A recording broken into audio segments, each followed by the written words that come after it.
बिस्मिल्लाहिर्रहमानिर्रहीम नहमदुहु व नसल्ली अला रसूलिल करीम। मैं सैफ रहमान कुछ ख़ास और अहम ख़बरों के साथ आप लोगों से मुखातिब हूँ। आज की बहुत ज़बरदस्त और अहम ख़बरें हैं, वीडियो आखिर तक ज़रूर देखिए।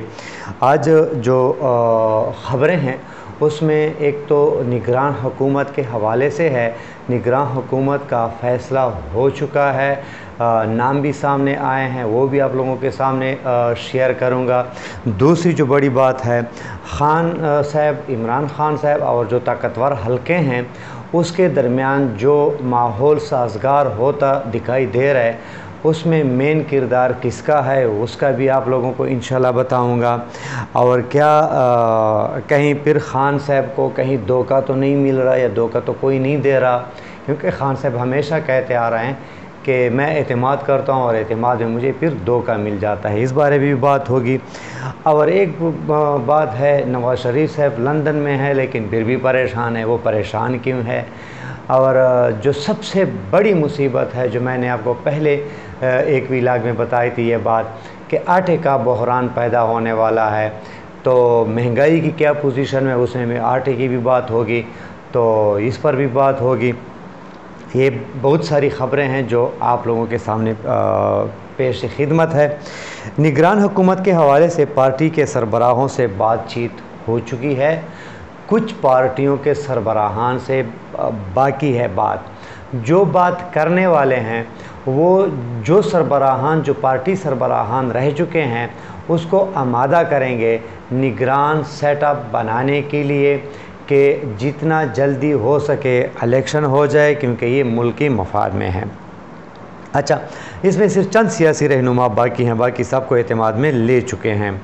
बाकी ये भी एक आप लोगों को बताता चलो कि निगरान सेटअप तो आएगा, लेकिन आएगा कब? पहले असम्बलियाँ तहलील हो जाएंगी और इसके बाद निगरान सेटअप का प्रोग्राम शुरू हो जाएगा। लेकिन ये इतना जल्दी और इतना तेज़ होगा कि जो आपकी सोच है, जो मेरी सोच है, इससे बहुत ज़्यादा जल्दी में ये सेटअप हो जाएगा, ये सारा काम हो जाएगा। और एक बात आप लोगों के सामने और भी पेश करता चलूँ, इमरान ख़ान ने कॉल देना है इस्लामाबाद को, इस्लामाबाद में लोगों को बुलाना है, इस हुकूमत से जान छुड़ानी है। वहाँ क्या होगा क्या नहीं होगा ये तो बात की बात है, लेकिन ये आप लोगों को ब्रेकिंग न्यूज़ दे दूँ कि ये भी हो सकता है कि इमरान ख़ान को कॉल देने की ज़रूरत ना पड़े। और अगर कॉल इमरान ख़ान ने दे भी दी तो जो डेट इमरान ख़ान बताएंगे शायद उससे पहले सब कुछ तय हो जाए और सब कुछ निज़ाम सेट हो जाए और निगरान हुकूमत की तरफ बात चली जाए। यहाँ तक बात हो चुकी है।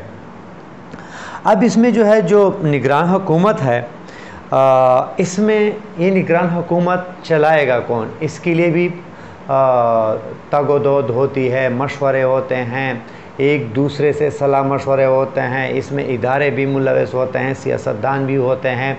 मुकम्मल पूरा पाकिस्तान एक अजीब कैफियत में होता है कि किसको निगरान हुकूमत दी जाएगी, किसके हाथों में दी जाएगी। तो जो लोग हैं वो आप लोगों को मैं बताता चलूँ। 4 बंदे हैं जिसको पर सोच भी हो चुकी है, जिस पर मशवरे भी हो चुके हैं। 2 नाम तो फाइनल हो चुके हैं, 2 पर अभी काम बाकी है। इसमें जो पहला नाम है वो मुशाहिद हुसैन सैयद साहब का है। इसका ताल्लुक़ नून लीग से है। और ये भी आप लोगों को बताता चलूँ कि जो मुशाहिद हुसैन सैयद साहब हैं वो इस किस्म का बंदा है कि झुकाव पूरा एक पलड़े में नहीं करेगा, जितना मैं जानता हूँ। लेकिन एक बात है कि क्या पीटीआई है, पीपल पार्टी है, जेयूआई है, शेफ्ताब है, एएनपी है, अचकज़े हैं, बाप पार्टी है, एमक्यूएम है, क्यू लीग है, बहुत सारे जो पार्टियाँ हैं, क्या वो इस पर इत्तेफाक करेंगे? क्योंकि इसका ताल्लुक़ नून लीग से हैं। इन्हें तो हालात ने इनको इकट्ठा किया, वरना एक दूसरे पर एतमाद तो ये करते नहीं हैं। दूसरा जो नाम है वो है हफीज़ शेख साहब का। तो फिर हफीज़ शेख साहब मतलब है, वो आप लोगों को पता है पीटीआई के प्लेटफार्म से उसने सेनेट का इलेक्शन भी लड़ा था, तो पीटीआई का है। तो इस पर भी मतलब है क्या पता बाकी लोग एतमाद करेंगे। तीसरा जो बंदा है वो भी एक सियासी पार्टी से ताल्लुक़ रखता है, उस पर का भी यही इशू है। क्या बाकी पार्टी उस पर, उसका नाम मैं नहीं बता सकता क्योंकि वो कुछ बहुत जल्द आप लोगों के सामने आ जाएगा। और एक फिर जो शख्स है, जो चौथा है, वो किसी सियासी पार्टी से ताल्लुक़ नहीं रखता, लेकिन किसी न किसी तरीके से किसी न किसी पार्टी को तो एतराज़ हो गई। लेकिन अब इन 4 बंदों के नाम फ़ाइनल हो चुके, इस पर मशावरत हो चुकी है, फ़ाइनल हो चुके हैं, तकरीबन काम मुकम्मल है। अब मज़ीद कितना वक्त दरकार होगा, कितने वक्त में इनके हवाले ये निगरान हुकूमत दी जाएगी, ये बहुत जल्दी आप लोगों को पता चल जाएगा। लेकिन ये मैंने आपको पहले ही बताया कि झुकाव वाले तकरीबन नहीं है ये जो बंदे हैं। बाकी हर पार्टी के से अलग-अलग बात जो करने वाले हैं, अब उसका जो अभी एक किरदार है उस पर मुनहसर है कि वो कितना जल्दी इसको अपने इसमें समेट लेते हैं और ऐलान कर लेते हैं। बाकी आगे चलते हैं। इमरान खान और जो इदारों के दरमियान जो गलतफहमियाँ थी, जो कुछ था, उसको दूर करने में कौन लगा था, किसने इतना बड़ा किरदार अदा किया कि बर्फ़ पिघल गई और हालात बेहतर होते आ रहे हैं। ये मैं नहीं कह रहा कि शहबाज गिल की रिहाई भी इसी की कड़ी है, ये भी मैं नहीं कह रहा कि निगरान सेटअप भी इसकी वजह से आ रहा है। बाहर क्या जो कुछ भी है, लेकिन बर्फ़ पिघली है। सुप्रीम कमांडर के हाउस में भी, यानी सदर हाउस में भी बातचीत हुई थी। इसके अलावा कुछ और भी बातें हैं कि फैज़ हमीद साहब किसी के मतलब नीचे वो गाड़ी ड्राइव कर रहे थे और वो किसी से मिलने जा रहे थे और वहाँ 3 बड़ों की एक ज़बरदस्त मुलाकात भी हो चुकी है, जिसमें फैज़ हमीद साहब भी हैं, आर्मी चीफ भी हैं और एक और भी शख्स हैं। तो बाहर क्या भी बातें इंशाल्लाह कल तक आया हो जाएगी। तो ये भी सुनने में आया है कि आने वाला जो आर्मी चीफ है उसमें जिस तरह मैंने मुशाहिद हुसैन साहब निगरान हुकूमत की, तो फैज़ हमीद साहब का कुर्रा निकला हुआ है और फैज़ हमीद साहब आने वाले आर्मी चीफ होंगे, ज़राए ये कहते हैं। बाकी अल्लाह बेहतर जानते हैं और जो एस्टेब्लिशमेंट है वो बेहतर जानते हैं, क्योंकि काम इन्होंने करना है, सब कुछ इन्होंने करना है।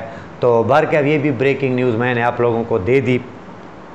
इसके अलावा इमरान खान और इन इदारों के दरमियान जो कुछ तनाज़े कम हो चुके हैं, होते नज़र आ रहे हैं, उसमें जो सबसे बड़ा किरदार है, ये आप लोग एजाज़ुल हक को कहते हैं या मतलब है सदर आरिफ अली साहब को कहते हैं या किसी और को, उसमें जो सबसे बड़ा हाथ है वो PTI के फैसल वाडा साहब का है। और फिर फैसल वाडा साहब ने बहुत बड़ा किरदार इसमें अदा किया और फिर अभी तक किरदार अदा कर रहे हैं। इसके साथ कुछ और लोग भी हैं, पंजाब की सियासी पार्टी है। बताता चलूँ तो मतलब ज़राए का से मालूम हुआ है कि काफ लीग है, तो काफ लीग ने भी काफ़ी हद तक इस तनाज़े को कम किया हुआ है। इस जो आपस में बहुत ज़्यादा जो रस्साकशी थी उसको ज़रा कम किया, उसमें भी इसका भी किरदार है। तो आगे इमरान खान के साथ कहीं फिर हाथ तो नहीं हो रहा, ये भी बड़ा सवाल है। तो इमरान खान के साथ हाथ हो जाए या इमरान खान के साथ किसी का साथ हो जाए, दोनों में इमरान खान को फ़ायदा है। लेकिन इसके साथ साथ एक और भी आप लोगों को बताता चलूँ कि इमरान खान के साथ हाथ हो जाए या इमरान खान के साथ किसी का साथ हो, दोनों के लिए इमरान खान तैयार है। इमरान खान अब वो एक मोहरा बन, वो एक ऐसा एक ब्रांड बन चुका है कि अब इमरान खान पर कुछ भी नहीं होने वाला, इमरान खान को फ़ायदा ही फ़ायदा होगा। बहरकैफ इमरान खान तैयार हैं हर किस्म के हालात के लिए। इमरान खान ने पाकिस्तानी मईशत, इदारों की अहमियत, इदारों को भी अपने से ज़्यादा अहमियत इमरान खान ने कहा है कि ये इदारों की अहमियत है, इस्टेब्लिशमेंट की जो मजबूत फ़ौज की ज़रूरत है, इसको मद्देनज़र रखकर इदारों को भी एहसास हो चुका है कि ये शख्स सिर्फ पाकिस्तान और पाकिस्तानी मईशत और इदारों की बेहतरी के लिए जो सोच रहा है, तो लिहाजा ये भी एक बड़ा वजह हो सकती है कि बर्फ़ पिघल चुकी हो। बाकी आते हैं मुल्क में जो महंगाई है, तबाही के दहाने पर पहुंचा दिया पाकिस्तानी अवाम को। लेकिन वो बेज़मीर लोग, वो बेशर्म लोग क्या मर गए जो लॉन्ग मार्च, महंगाई मार्च करते थे। फजल रहमान, और तो कोई बहाना उसके पास था नहीं, ये हो गया 5 रुपये पेट्रोल महंगा होता था, जाके सीधा फतवे लगाते थे, क्योंकि फतवे तो उसके दाएं और बाएं जेब उसके भरे हुए होते हैं। इसके साथ ही जो अभी जो बाकी ये जो बेशर्म लोगों का जो टोला है, जरदारी है, शहबाज शरीफ है, और जो मरियम नवाज़ कभी लांग महंगाई मार कर भी बिलावल टांगे कांप जाती थी, उसकी मार्च करते थे। अब वो कहाँ गए? मर गए सारे, कहीं मर गए हैं? कोई नहीं मरा, सब मरे हैं, ज़मीर उसके मर गए हैं।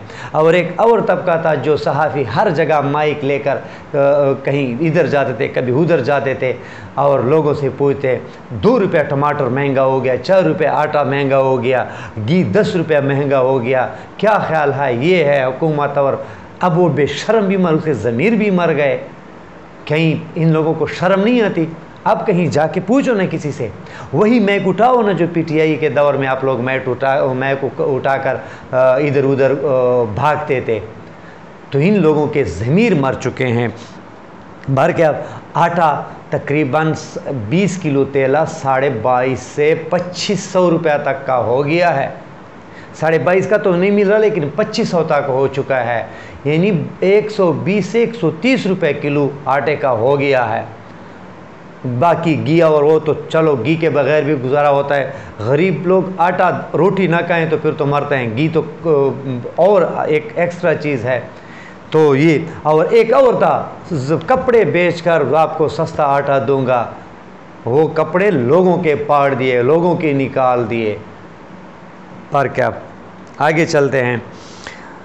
लंदन में बैठा नवाज शरीफ का जो बच्चा कुचा जो सियासत बची थी वो भी ख़त्म हो गई, जो बची कुछ इज़्ज़त थी वो भी ख़त्म हो गई। और अब वो इतने परेशान हैं कि समझ नहीं आ रही कि क्या करें। वो एक शेर है ना, न इधर के रहे न उधर के रहे, ना खुदा ही मिला ना विसाले सनम, इसके साथ बिल्कुल वही हो गया। अब वहाँ भी इसको नहीं छोड़ रहे, या फ़र्ज़ करो वहाँ नहीं रहते, यहाँ भी इसको नहीं छोड़ रहे। दूसरी बात, वहाँ इसको बेचैनी है तो यहाँ भी इसको ख़तरा है। अब आने का मसला तो और है, मसला आने वाले इलेक्शन में है। इसको पता है कि आने वाले इलेक्शन में मेरी सियासत दफन हो जाएगी, मेरा नाम ख़त्म हो जाएगा, इसके बाद हम क्या करेंगे, इस पर वो बहुत ज़्यादा परेशान है। क्योंकि ना उसको पता है कि मैदान मेरे लिए साफ़ नहीं हो रहा, मैदान में कांटे ही कांटे हैं, मैं नहीं जा सकता। आखिरी बात आप लोगों से शेयर करता चलूँ, इमरान खान ने महंगाई कम करने, मईशत मुस्तहकम होने और मुल्क को सही रास्ते पर लाने के लिए जो है सिर्फ एक ही फार्मूला बताया, साफ, शफाफ और जल्दी इलेक्शन। ये इमरान खान ने बताया है। और आज इमरान खान ने शहबाज गिल साहब को जेल से रिहाई पर मुबारकबाद दी, और सारे पाकिस्तानी शहबाज गिल साहब को मुबारकबाद दे रहे हैं। और शहबाज गिल साहब बहुत जल्द अपनी सरगर्मियों को निभाते हुए मैदान में आएंगे। तो उम्मीद है वीडियो आप लोगों को पसंद आई होगी। इस चैनल को सब्सक्राइब कीजिए, अपना ख्याल रखिए। पाकिस्तान जिंदाबाद।